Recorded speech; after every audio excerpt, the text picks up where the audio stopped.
সরকারের 10,000 টাকা পর্যন্ত কৃষি ঋণ মওকুফের ঘোষণা বদলে দিয়েছে নওগাঁর 11,000 কৃষকের ভাগ্য। কিন্তু 10,000 টাকার কিছু বেশি ঋণ নিয়ে যুগের পর যুগ ঋণ আর ব্যাংক মামলার ঘানি টানছেন আরও 26,000 কৃষক। তাদের দাবি, শুধু সুদ মওকুফ করলে আসল পরিশোধ করে দায়মুক্ত হতে পারবেন তারাও। সময়ের সাথে সাথে দেখা দেয় নিত্য নতুন প্রয়োজন। রেডি থাকতে হয় প্রতি মুহূর্ত। তাই এলো ইনোভার, যেন আপনি লাইফে থাকেন রেডি প্রতিদিন। Innova, designed for now.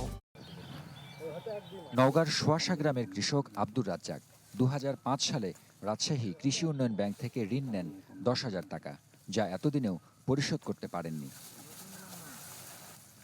একই এলাকার কৃষক মঈনুদ্দিন ঋণ নেন 1984 সালে। তার মৃত্যুর পর সেই ঋণের ঘানি টানেন ছেলে কাবিল উদ্দিন। তবে দীর্ঘদিন পর তার অবসান হলো সরকারি উদ্যোগে। নিজের চলার সমস্যা, তাতে এই জন্য দেওয়া পারি না, যাতে সরকার বলেছে ঋণ মুকুব করে দিবে, এই জন্যে ভালো লাগছে।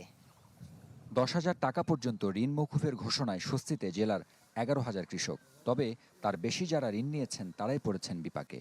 শোধ না করায় অন্তত 25,000 গ্রাহকের বিরুদ্ধে মামলা করেছে ব্যাংক। এ অবস্থায় কৃষকরা বলছেন, সুদ মওকুফ করা হলে আসল পরিশোধ করে দায়মুক্ত হতে চান তারাও। সুদটা মুখ করে দেয়, আমরা ঋণটা পরিশোধ করে দেবো, যোগাযোগ করে দেবো আমরা।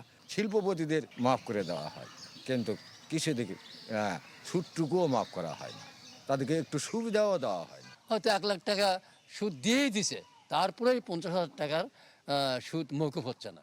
আজকে আমার টাকা না, মনে করেন কালকে দিতে হবে, তখন তো পারবো না, বিরাট টেনশন। আর এখন মনে করেন ঋণ মুক্ত হয়ে গেলাম।